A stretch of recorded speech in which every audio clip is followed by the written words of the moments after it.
कामदं मोक्षदं चैवोकाराय नमो नमः। अविरल शब्द घनुग्गा प्रक्षालति सकल भूतलमलकलंका। मुनिभिरुपास्य तीर्थ सरस्वती हरतनो दुर्गान्। अज्ञानतिमिरान्ध्यानां ज्ञानाञ्जनशलाकया चक्षुरुन्मीलितं तस्मै श्रीगुरुवे नमः। परम गुरुवे नमः। परम्पराचार्य गुरुवे नमः।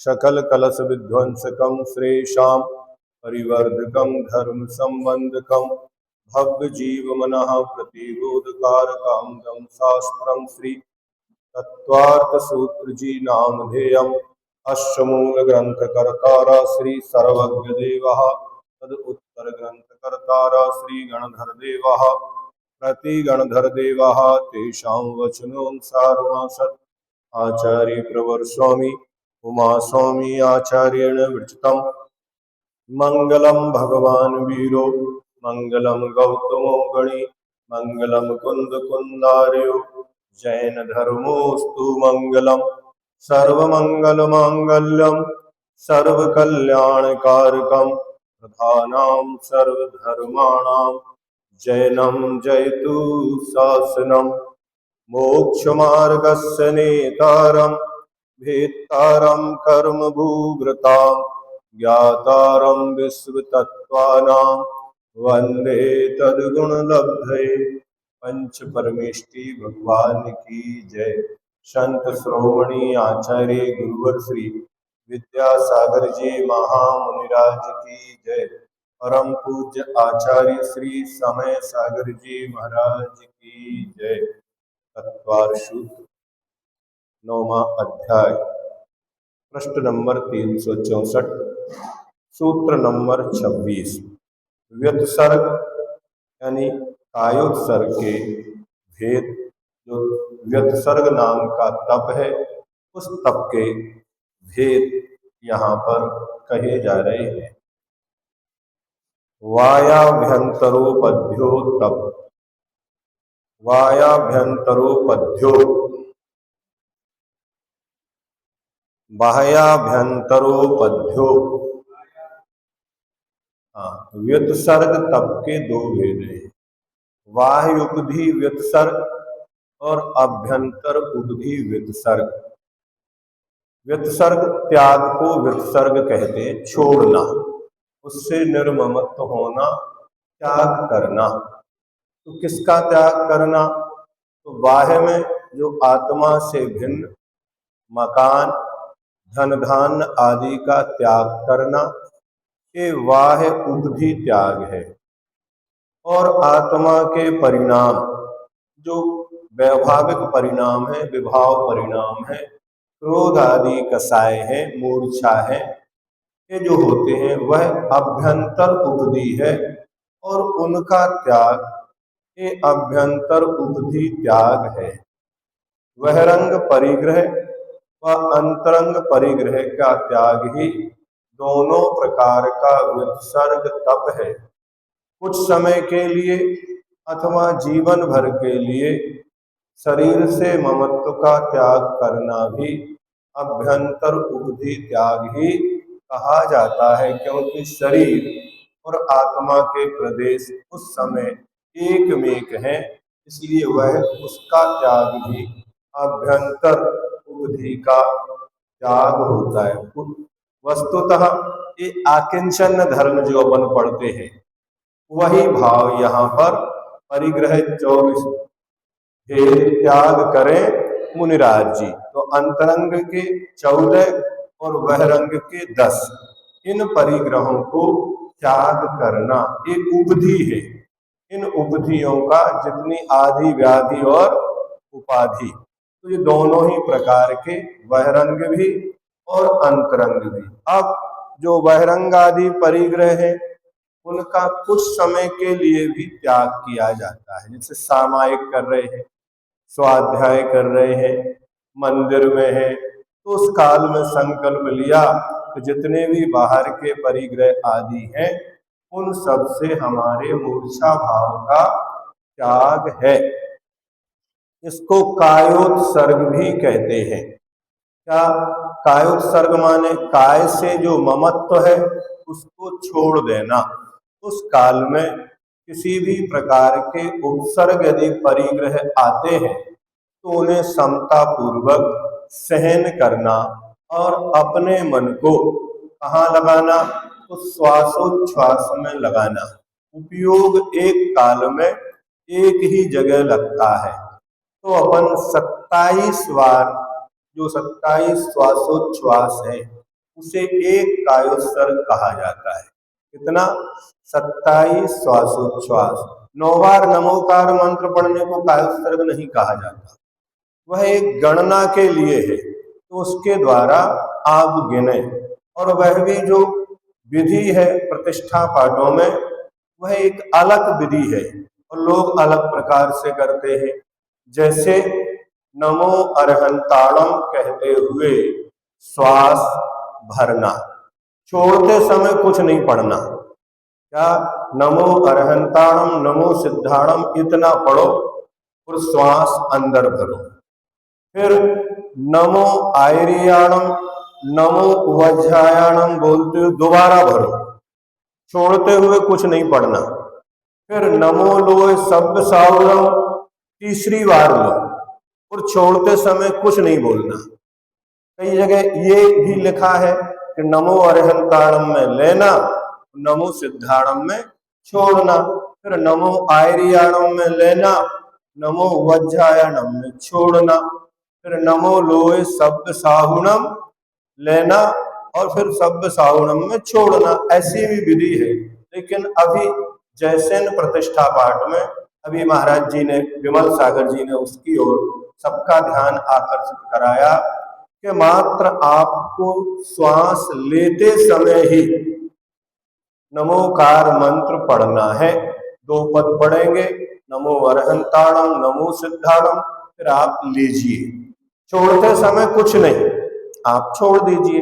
जितनी देर रोकना है आप रोकिए, फिर उसको छोड़ दीजिए। ऐसे करने में जो अपन मंत्र का जाप कर लेते हैं, एक कायोत्सर्ग नहीं हुआ, गणना हो गई।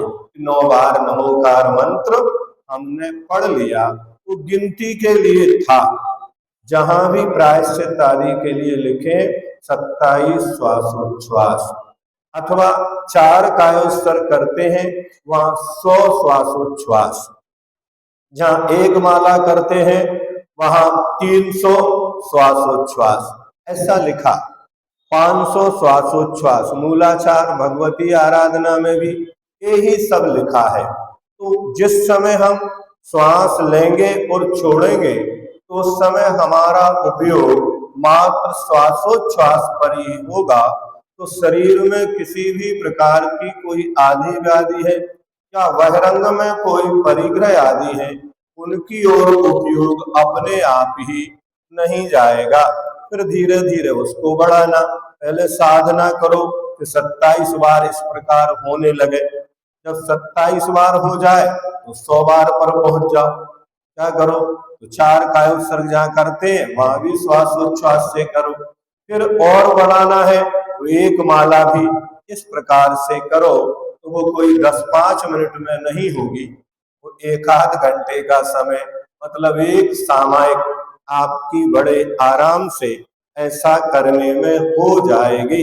लेकिन अपन तो 5 मिनट में ही पूरी माला को, मात्र या तो नमोकार मंत्र पढ़ने को माला कह दिया, या आप गाने खिसका दिए तो कह दिया कि हमारी 1 माला हो गई। लेकिन उसको यदि श्वासोच्छ्वास के साथ किया जाएगा तो विशेष कायोत्सर्ग ये कहलाएगा, उपधि त्याग कही जाएगी। व्युत्सर्ग से मनुष्य निर्भय हो जाता है। क्या कहा?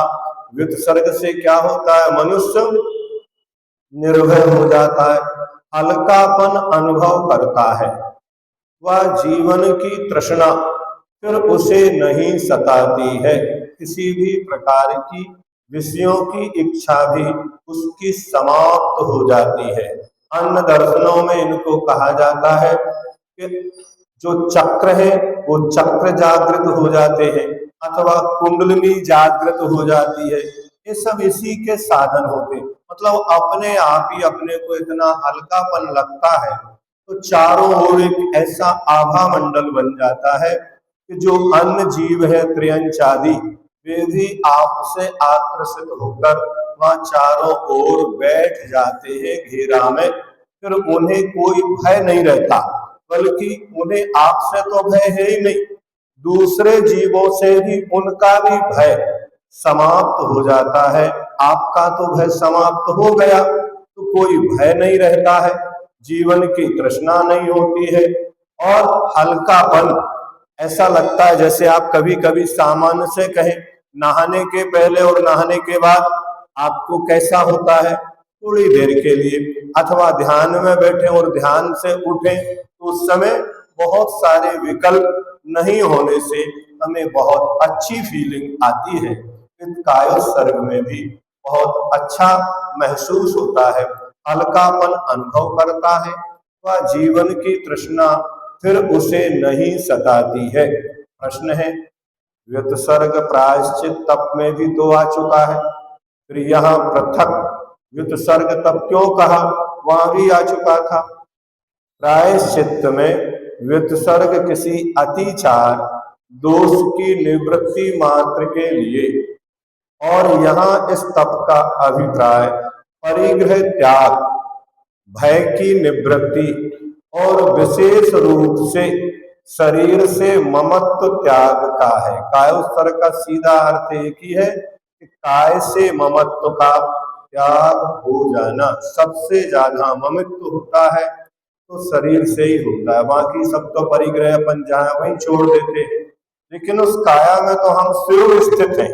अब उसी के अंदर रहे और उससे ममत्व ना हो, ये बहुत कठिन साधना होती है, लेकिन असंभव तो नहीं है कि उसी में रहते हुए भी अपन उससे ऊपर उठ जाए। ये समझे ना, जैसे अपन देखते हैं किसी पड़ोसी के घर में आग लग जाए तो आपको क्या लगता है, कोई ज्यादा विकल्प नहीं होता। ऐसे ही जिन्होंने शरीर को पड़ोसी मान लिया है, अब उसमें यदि कुछ होता है तो उन्हें क्या लगता है, हम तो सुरक्षित हैं, लेकिन हमारे पड़ोसी का घर जल रहा है। अगर ये साधना हो गई तो फिर कोई विकल्प नहीं होते हैं। एक व्यक्ति थे, हमने पहले भी कभी सुनाया होगा, कि वो अकेले ही एक बड़े शहर में पहुंचे। जो भी उनके पास था अपने साथ में था, एक थैले में अपने एक जोड़ी कपड़े और आवश्यक सामग्री वो हर समय अपने साथ रखते थे। उन्होंने उस नगर में व्यापार किया, व्यापार अच्छा चला तो अच्छा, दुकान भी बन गई, मकान बन गया, लेकिन जहां दुकान थी वहीं मकान भी था। परिवार भी बसाया तो परिवार भी बड़ा हो गया। अब पूरी संपन्नता थी। एक दिन वो किसी काम से उस मकान से या नगर से बाहर गए थे और अचानक उस मकान में क्या हुआ, आग लग गई और वो मकान पूरा जल गया। तो उसके साथ जितना भी उनका जो धन संपत्ति थी वो तो जली, उनके परिवार के लोग भी उसी में जलकर खत्म हो गए। चारों ओर से लोग आए, देखा मकान जल रहा है, लोग प्रयत्न कर रहे हैं, बुझा रहे हैं, दौड़ भाग चीख पुकार मची हुई है, लेकिन सभी लोगों का ध्यान बाद में गया।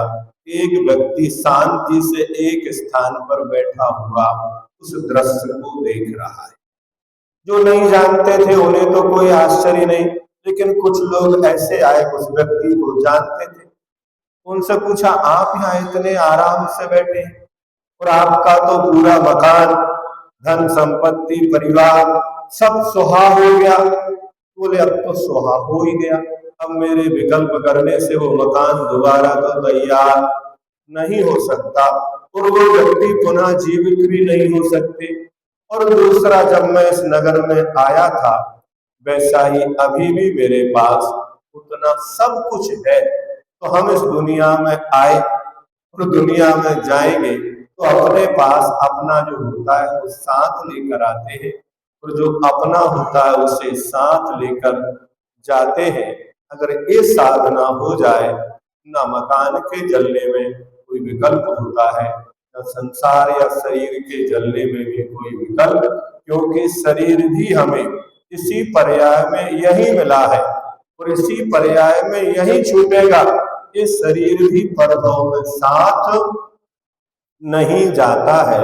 ऐसा चिंतन उस व्युत्सर्ग तप के माध्यम से किया जा सकता है।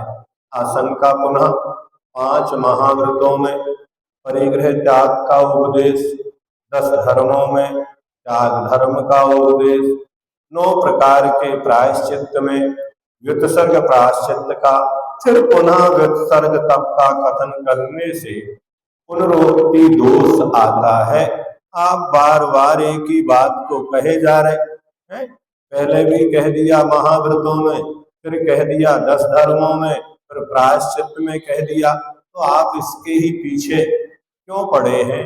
और एक बात को बार बार कहने से एक पुनरोक्ति दोष कहलाता है, समाधान नहीं आता। क्योंकि 5 महाव्रतों में गृहस्थ संबंधी परिग्रह त्याग की मुख्यता है। किस किस की मुख्यता है? तो जब 5 महाव्रत धारण किए तो गृहस्थों के पास जो 10 प्रकार के परिग्रह होते हैं उनके त्याग की मुख्यता है।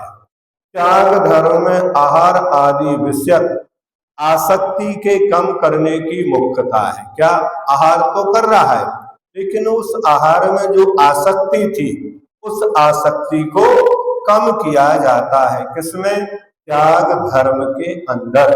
और व्युत्सर्ग प्रायश्चित में परिग्रह त्याग धर्म में लगने वाले दोषों के मार्जन की मुख्यता है। जो परिग्रह त्याग व्रत था, अगर उसमें कोई दोष लगे हैं उन दोषों को परिमार्जन किया जा रहा है।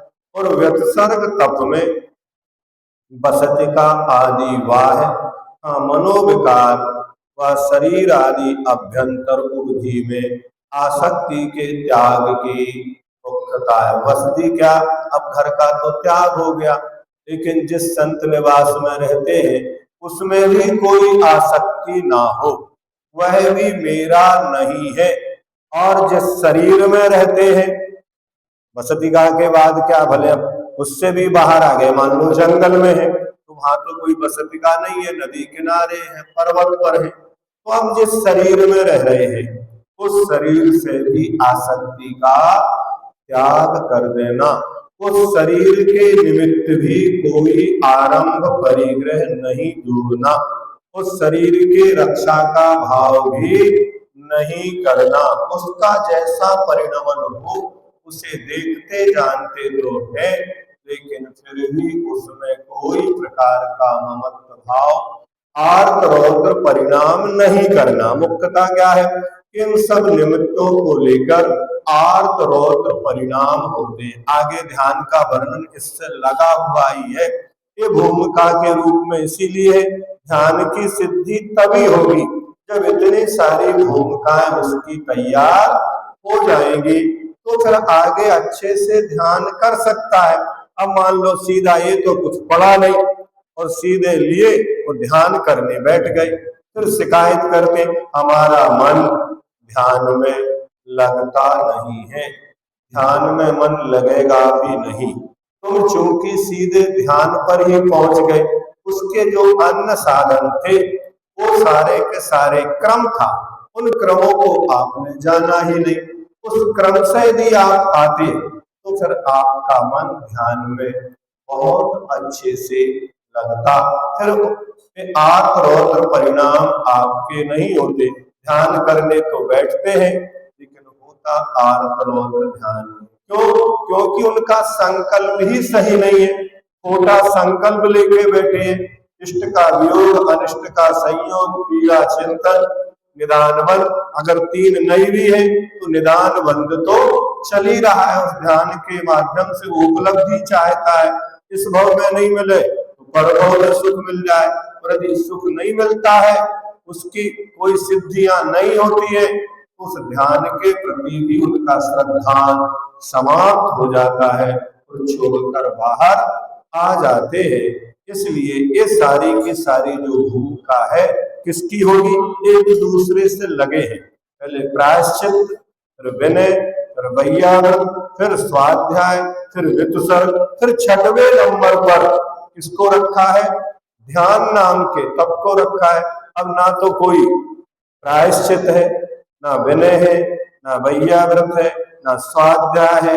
माला ली और बैठ गए, ध्यान के शिविरों में जाके पहुंच गए और वहां भी ऐसा ध्यान कराया जाता है जो ध्यान जैन दर्शन में मान्य ही नहीं है। वो लक्षण घटते ही अपने यहाँ जिस प्रकार के ध्यान वहां करे जाते हैं, शून्यता का नाम ध्यान नहीं है। वह ज्ञान से ही मुक्ति करा देते हैं, लेकिन नहीं, ज्ञान ही जो है वो ध्यान रूप परिणमन होता है। खाली कटोरी फ्रिज में रख दो तो खाली कटोरी ही बाहर निकलेगी, किंतु यदि उसमें दूध पानी कुछ भी भर के रखोगे तो बाहर क्या आएगा? या तो दूध रखोगे तो आइसक्रीम आएगी, और पानी रखोगे तो बर्फ आएगा। तो आप ध्यान कर किसका रहे? ध्यान का अर्थ है जमना, एकाग्रता, एक जगह ज्ञान का रुक जाना। उसके लिए कौन कर सकता है? तो आगे ध्यान तप का लक्षण कहा जा रहा, अभी ध्यान नहीं कहा जा रहा। ये क्या है? ध्यान तप का लक्षण है। उत्तम सहनस्य एकाग्र चिंता निरोधो ध्यान अंतर्मुहूर्तात्।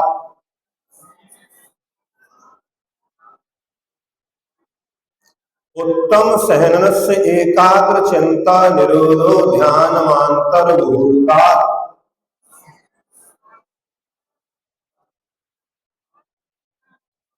उत्तम सहनन वाले की सबसे पहले ध्यान जो ध्याता पुरुष है उसका क्या लक्षण है? कौन सा सहनन हो? तो उत्तम सहनन। उत्तम कौन सा होता है? वज्र वृषभ नाराज। उसी सहनन के द्वारा ध्यान की सिद्धि होती है। फिर कितनी देर तक? अंतर मुहूर्त तक, अधिक नहीं। कितना? एक मुहूर्त भी नहीं लिखा क्या? इसलिए 48 मिनट नहीं, एक आंवली से ऊपर और भिन्न मुहूर्त तक का पूरा समय ध्यान की 48 मिनट ही लगेंगे, ऐसा नहीं। आंवली से ऊपर हुए कि एक अंतर मुहूर्त प्रारंभ हो जाता है, तो अंतर मुहूर्त तक क्या करना? एकाग्रता पूर्वक चिंता का निरोध करना। अब अपन तो जिसको निरोध करने जाते हैं वही ज्यादा याद आता है।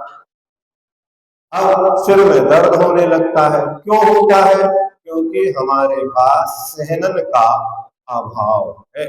ज्ञान के लिए भी सहनन की आवश्यकता होती है। केवल ज्ञान भी उत्तम सहनन में ही उत्पन्न होता है। अगर आपको कोई ज्ञान मिल भी जाए और यदि क्षमता नहीं है तो लोग पागल हो जाते हैं। क्या करते हैं? ज्यादा पढ़ो। अब ब्रेन की अपनी एक क्षमता है, उसमें रसायन है, वे सबके सब क्या होते हैं? डिस्टर्ब हो जाते हैं। अब दवाइयां खाओ, डॉक्टर के पास जाओ। तो यहाँ जिस ध्यान की चर्चा की जा रही है वह उत्तम सहनन वालों को अंतर मुहूर्त तक ध्यान का लक्षण क्या है? एकाग्र चिंता निरोधो। एक को अग्र बनाकर और बाकी अपने, अगर आपने एक को अग्र बना लिया तो अपने आप चिंताओं का निरोध हो जाएगा, क्योंकि उपयोग एक काल में एक जगह ही टिकता है। किसी भी एक को आपने अपने ध्यान में बिठा लिया, फिर क्या होगा? फिर कुछ भी आपको याद, लेकिन वो ध्यान कितनी देर तक? कम से कम अंतर मुहूर्त तो टिके। अब वो टिके कब? पहले भी हमने जब इसको समझाया था 6वें अध्याय में, तब कहा था काय वांग मनः कर्म योगा। पहले काय को वश में करो। इसलिए यहाँ उत्तम सहनन एक इसका है, शरीर का लक्षण है। काय स्थिर हो जाए, फिर वचन को स्थिर करो और फिर मन को स्थिर करो। अपन शरीर तो हिल रहा है, वचनों से कुछ भी देख रहे हैं, आंखों से कुछ भी देख रहे हैं, वचनों से बोल रहे हैं और सुनने में भी उपयोग है। हम इधर माला फेर रहे हैं, पीछे लोग क्या चर्चा कर रहे हैं उस पर भी हमारा चिंतन चालू है। ऐसा होता कि नहीं होता? कर तो रहे अपन अपना काम, लेकिन पीछे लोग बैठ के चर्चा कर रहे हैं, तो शब्द सहा हम वो पूरा याद कर रहे हैं। तो उसने क्या क्या कहा, तो उस समय ध्यान हो रहा है क्या? नहीं। हमारे बाजू में कोई कुछ भी कहता रहे तो भी हमें सुनने में ना आए, और कानों में रुई नहीं लगाना, ना कोई यंत्र लगाना के अंदर आवाज ना जाए, फिर भी ना जाए। क्या पश्यन् अपि न पश्यति, गच्छन् अपि न गच्छति, ब्रुवन् अपि न ब्रुवति, बोलता हुआ भी ना बोले, देखता हुआ भी ना देखे, चलता हुआ भी ना चले, इतनी योग की स्थिरता हो जाए तो वह एकाग्र चिंता निरोधो ध्यान आंतर्मुहुर्गा उत्तम सहनन वज्र वृषभ नाराज, वज्र नाराज और नाराज, ये तीन उत्तम सहनन है। ये तीन क्या कहलाते? उत्तम। इनमें मोक्ष प्राप्त करने वाले जीव के पहला वज्र वृषभ नाराज सहनन होता है। एकाग्र का अर्थ मुख, सहारा, अवलंबन, आश्रय, प्रधान अथवा सन्मुख होता है। शून्य ध्यान की परिकल्पना अपने यहाँ नहीं है। क्या? जो शून्य में कुछ भी नहीं विचारना, ये जो कहा जाता है कुछ भी नहीं सोचना, कुछ भी चिंतन नहीं करना, ये अपने यहाँ नहीं है। नहीं, चिंतन करना, एक का सहारा लेना, अवलंबन लेना, उसको मुख बनाओ। कितने शब्द दिए? मुख, सहारा, अवलंबन, आश्रय, प्रधान अथवा सन्मुख। आपने किसी मूर्ति को, किसी क्षेत्र को, किसी मंत्र को, बीज को, पद को, किसी ना किसी का अवलंबन, किसी तत्व को, 7 तत्वों में से, 6 द्रव्य में से कोई एक द्रव्य को, द्रव्य उनके गुणों को या उसकी एक पर्याय को, किसी न किसी एक को अग्र बनाना और उसी में मात्र टिक जाना। साइकिल चलाना बहुत सरल है, लेकिन पहिया आगे ना बढ़े और साइकिल ना गिरे, क्या? और वो भी एक पहिए की साइकिल हो, दो ही नहीं है, एक पहिए की साइकिल हो। कितना होता है? उससे पूछो जो रस्सी के ऊपर चलता है ना, कितनी भीड़ रहती है चारों तरफ, लेकिन वो अपने हाथ में एक बांस रखता है, वो अवलंबन है। क्या है वो बांस? क्या है उसके लिए? बैलेंस किससे बनाता वो? उस बांस के द्वारा बैलेंस। तो सारा उपयोग उसका कहाँ है? देखो, पैर उठा के रस्सी पे रख रहा है, और सहारा किसका लिया? और सारे लोग तालियां बजा रहे, किसी की ओर भी वह उन तालियों से प्रसन्न होता क्या? अगर हो जाए तो क्या होगा? सबके लिए आनंद आता है, वहां उसके प्राणों पर बनी है। एक पल के लिए भी अगर वह जरा सा भी स्खलित हो जाए तो कहीं भी सीधा का सीधा सिर के बल कहाँ गिरेगा। और कभी कभी ऐसी घटनाएं हो भी जाती हैं। तो ऐसे ही वो ध्यान में जिस समय लीन है, बाहर क्या हो रहा है, प्रकृति क्या कर रही है, लोग क्या कर रहे हैं, वह लोहमयी आभूषण पहनाए जा रहे हैं, शरीर जल रहा है और वह पूरे शरीर में, कानों आदि में लोहमयी आभूषण, हथियार ठोकता जा रहा है, कुवचन कहता जा रहा है, लेकिन फिर भी वह क्या कर रहे हैं? अपने ध्यान में लीन है। कितनी देर टिक जाओ? आचार्य कहते अंतर मुहूर्त का है मात्र। इस अंतर मुहूर्त को हमने सहन कर लिया तो सारी सिद्धियां, केवल ज्ञान आपके हाथ में आ जाएगा, ऐसा मानिए। वृत्ति को अन्य क्रिया से हटाकर एक ही विषय में रोकना तो एकाग्र चिंता निरोध है, और वही ध्यान है। जहाँ एकाग्रता नहीं, वहाँ भावना है। जितने बाकी लोग हैं वो ध्यान की भावना करते हैं, वो ध्यान नहीं होता। हम लोग जो भी करते हैं, हम उस ध्यान की भावना करते हैं, ध्यान की अनुभूति हमें नहीं होती। जैसे हम शुद्धात्मा की भावना तो कर सकते, शुद्धात्मा की अनुभूति हमें नहीं होती है, इतना ही फर्क है। जितने भी अध्यात्म ग्रंथ हैं वे सब भावना परक है। क्या है? उनमें भावना है। उन भावनाओं को ही लोग अनुभूति मानने लगते हैं, अनुभूति करने बैठ जाते हैं। कभी भी 3 काल में आपको अनुभूति नहीं होगी। और यदि आपको विश्वास ना हो तो बनारसी दास जी का चरित्र उठा के पढ़ लेना। इसका पढ़ना, वो बैठे थे अनुभव करने के लिए, तो फिर बाद में उन्हें अपना एक लिखना पड़ा कि हमने क्या क्या पाया, किस प्रकार हम कहाँ गलत थे। उस सब उन्होंने बनारसी दास व्याख्यान कुछ आख्यान क्या आता है उसमें लिखा है। इस सूत्र में ध्याता, ध्यान, ध्येय और ध्यान का काल, समय, ये 4 बातें निम्न प्रकार से आ जाती हैं। सबसे पहले कौन है? ध्याता। जो उत्तम सेननधारी पुरुष है वह ध्याता है। और ध्यान क्या है? तो एकाग्र चिंता का निरोध ध्यान है। जिस एक विषय को प्रधान किया वह ध्येय है। और अंतर मुहूर्त ध्यान का उत्कृष्ट काल, इससे ज्यादा नहीं। अब कोई कह रहा हम 24 घंटे से ध्यान में बैठे हैं, कोई 3 दिन से ध्यान में बैठा है, वो ध्यान की साधना कर रहा है, ध्यान की भावना कर रहा है। लेकिन ध्यान तो कितनी देर में होता है? एक अंतर मुहूर्त में। शंका, यदि ध्यान अंतर मुहूर्त तक ही हो सकता है तो आदिनाथ भगवान ने 6 माह तक ध्यान कैसे किया? क्या समाधान?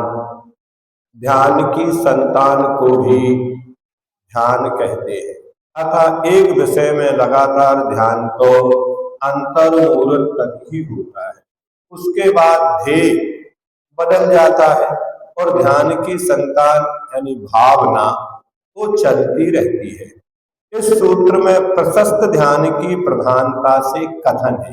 ये जो लक्षण है वह शुक्ल ध्यान की बात है, समझे ना। उस शुक्ल ध्यान कितनी देर होगा?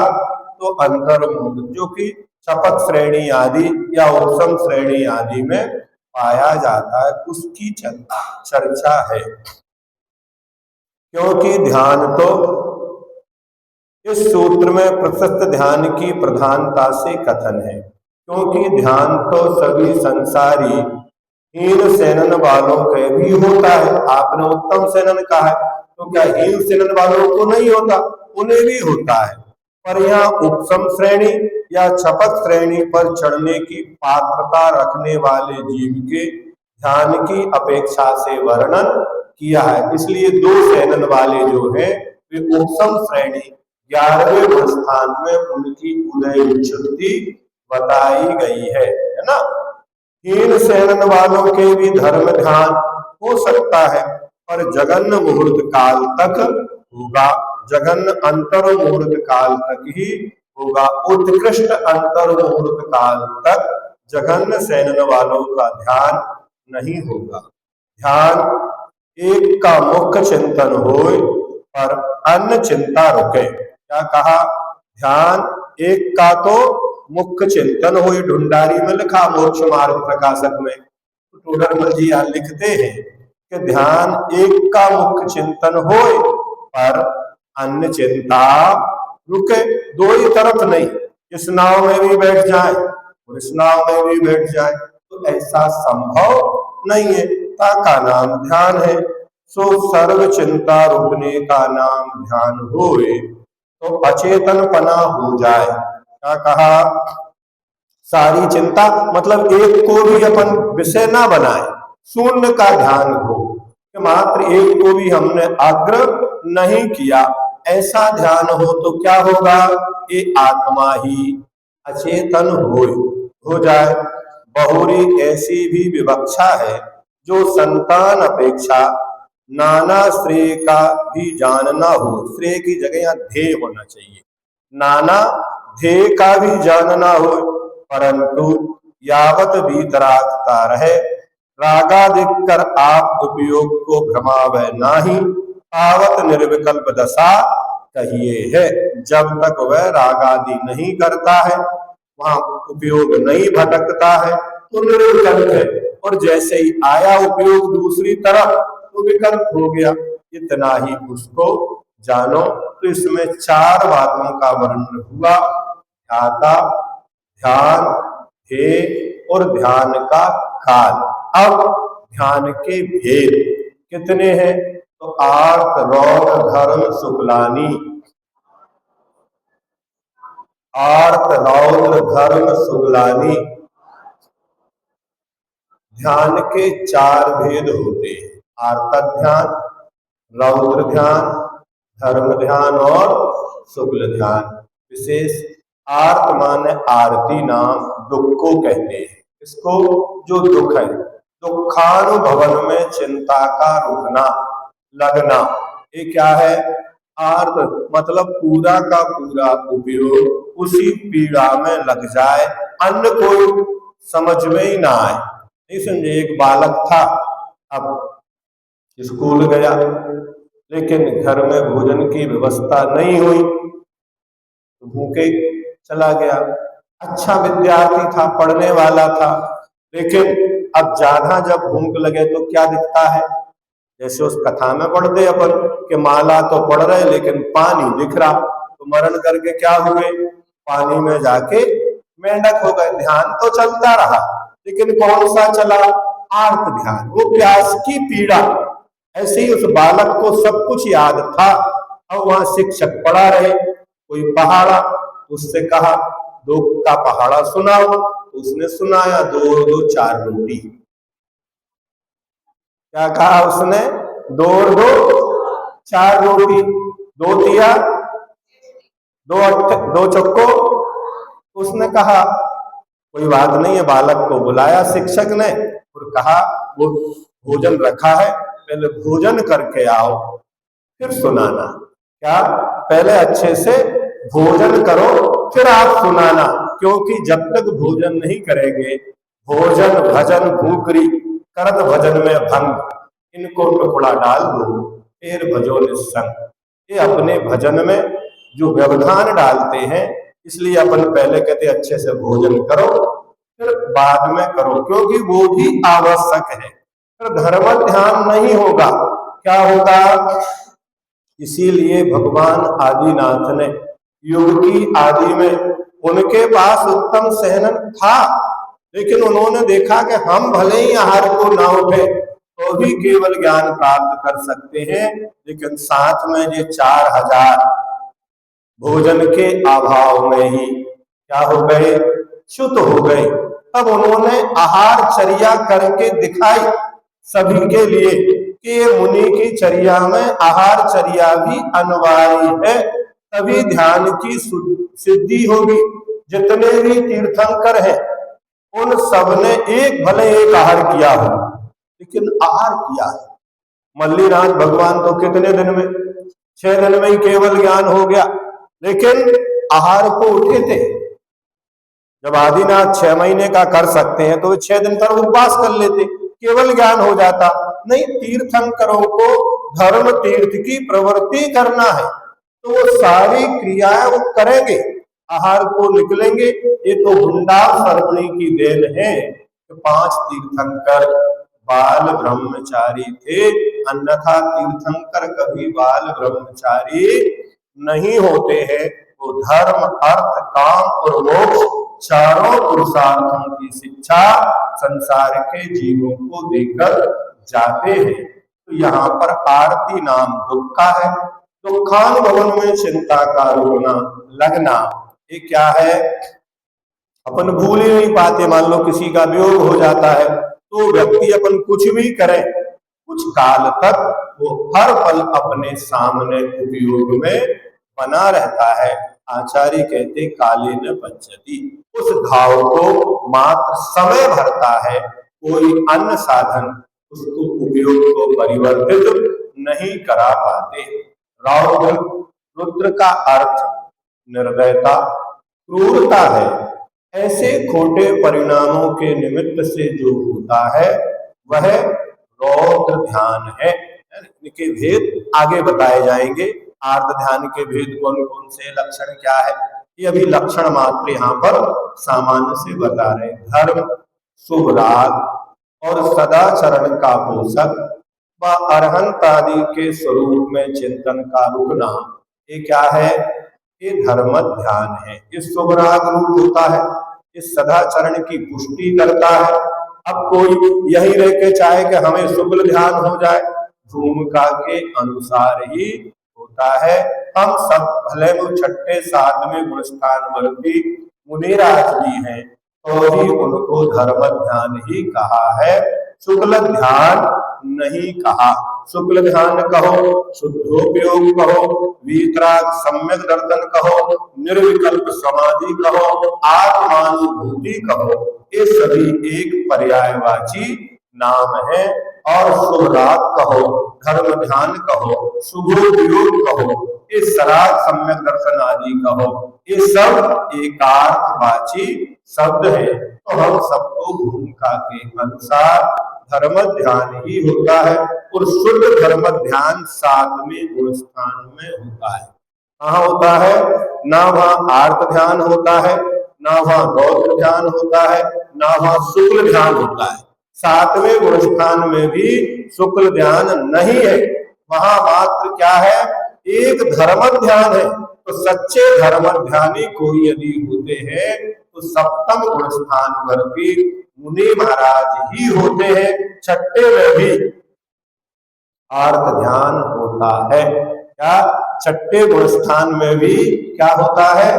वहां भी इष्ट वियोग, अनिष्ट संयोग, पीड़ा चिंतन होता है, निदान नहीं होता। लेकिन तीन ध्यान तो वहां पर भी देखने सुनने में, मतलब आगम में पढ़ने में आते हैं, ऐसी व्यवस्था है। शुक्ल का अर्थ है स्वच्छ, यानी निकषाय भावों से किसी एक पदार्थ पर चित्त का लगना। अब यहाँ पहुंच गए तो उस पदार्थ के प्रति कोई राग द्वेष वृत्ति नहीं होती, लेकिन हम जैसे ही कुछ पढ़ते हैं तो उसके प्रति या तो राग करते हैं या द्वेष करते हैं। कोई भी चर्चा कहीं भी हो, आप आपकी या तो सम्मति देंगे या असम्मति, असहमति होगी, अथवा अच्छा हुआ या बुरा हुआ, ये भाव हमारे अंदर आता है। इसलिए ग्रस्तों को तो ध्यान की सिद्धि हो ही नहीं सकती। क्या कहा? जो ग्रस्त परिग्रह के साथ हैं उनके लिए सुचंद्र आचार्य महाराज कह रहे, क्या सिर के द्वारा पहाड़ फोड़ा जा सकता है, सरसों के दाने में छेद करके समुद्र को भरा जा सकता है, सुई के छेद में से ऊंट को निकाला जा सकता है, क्या वंध्या के बेटे की साड़ी आकाश के फूलों का सहरा बनाकर की जा सकती है, लेकिन ग्रस्तों को ध्यान की सिद्धि नहीं हो सकती। अगर सिद्धि मान लेंगे तो फिर केवल ज्ञान घर में ही हो जाएगा, फिर दीक्षा लेने की आवश्यकता नहीं पड़ेगी। इसीलिए कौन कर सकते? तो जो कुछ विशेष चिंतन है वह मात्र कौन करता है? हम नरक का वर्णन पढ़ेंगे तो घबराएंगे, रोएंगे, और स्वर्गों का वर्णन पढ़ेंगे तो मुंह में पानी आएगा, विद्याधरों का पढ़ेंगे तो मुंह में लार टपकेगी, फिर चाहेंगे एक बार तो मिल ही जाए, तो निदान बंद हो जाएगा। तो निदान हुआ तो फिर कहाँ जाना पड़ेगा? वो कहते तपे सुरी सो राजेश्वरी और राजेश्वरी सो नरकेश्वरी। तप के द्वारा ही राज्य मिलता है और राज्य के द्वारा नरक मिलता है, ऐसी दशा हो जाएगी। इनमें से प्रारंभ के शुक्ल ध्यान हो गया, यहाँ उज्जवल शुद्ध पवित्र निर्मल परिणाम होते हैं। इनमें से प्रारंभ के दो ध्यान संसार के कारण होने से अप्रशस्त होते हैं, दुर्ध्यान कहे जाते हैं। ध्यान से शून्य तो कोई जीव कभी होता ही नहीं है। एक इंद्रिय निगोदिया के पास भी क्या है? भले वो संगी नहीं है, लेकिन उसमें ध्यान माना कि नहीं माना? तो कौन सा ध्यान है?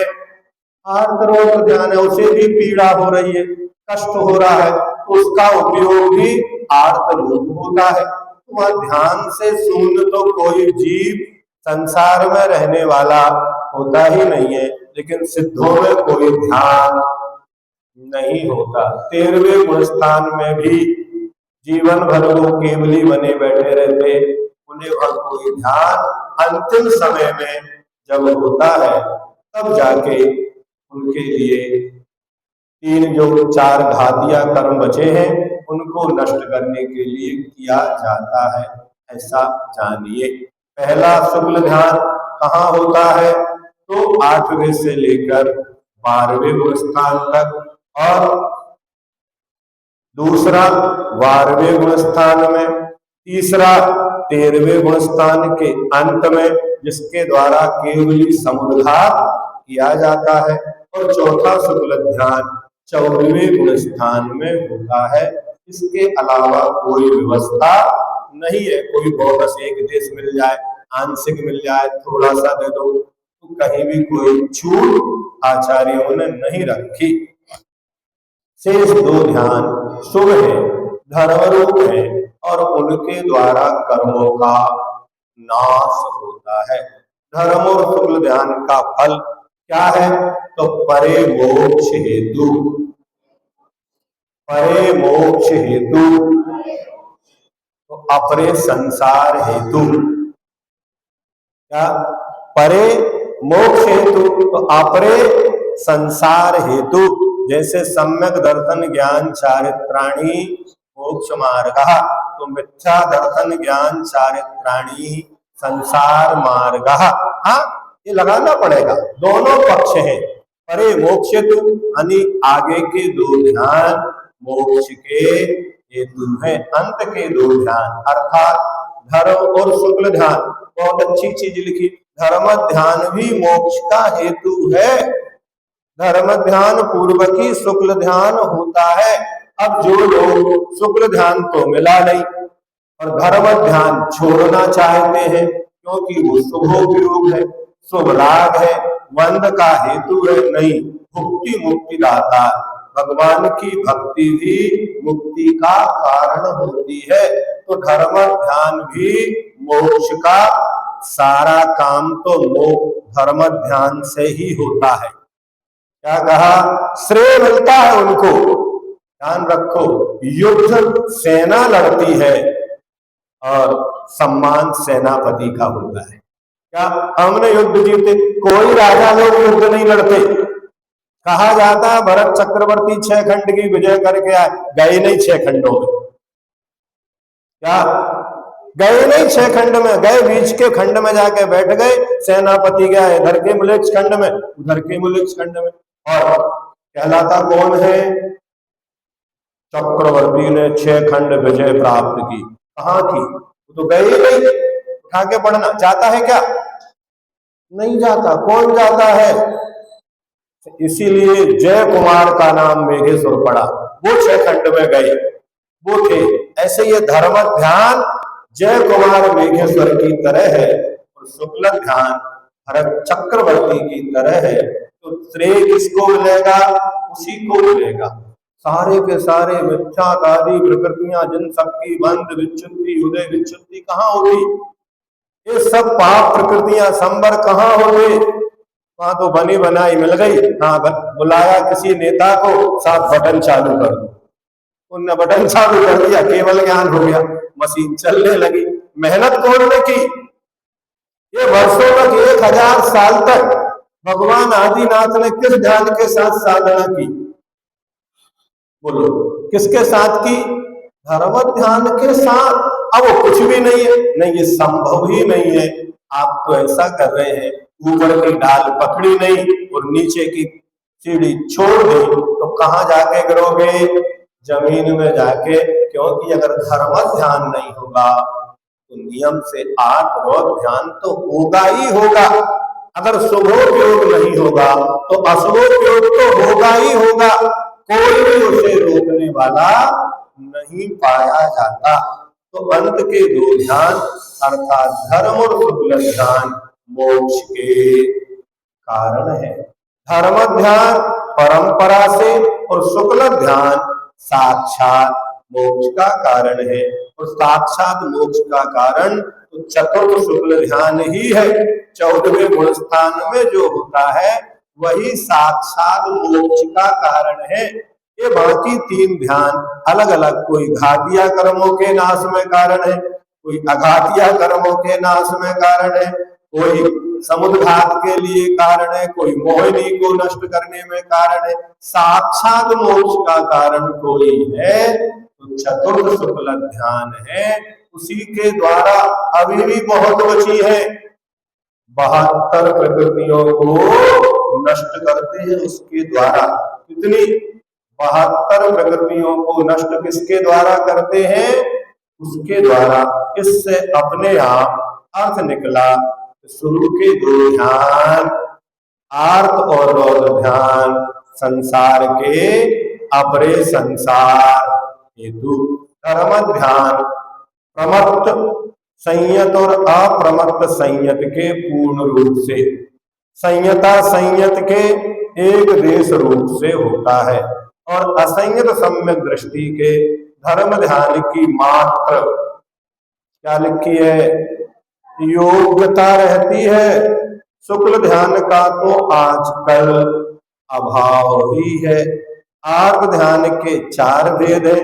अब उनका वर्णन क्रम से 4 सूत्रों द्वारा करते हैं और ये अपन कल पढ़ेंगे अच्छे विस्तार के साथ। समझ में भी आना चाहिए, मात्र वासना करना उद्देश्य नहीं होना चाहिए। जावानी के ज्ञान है सोवानी मस्तक नभु सदा दे हे जनवाणी भारती तो गए। देव भजो अरहंत को सेवा निर्ग्रंथ दया धर्म पालो सदा।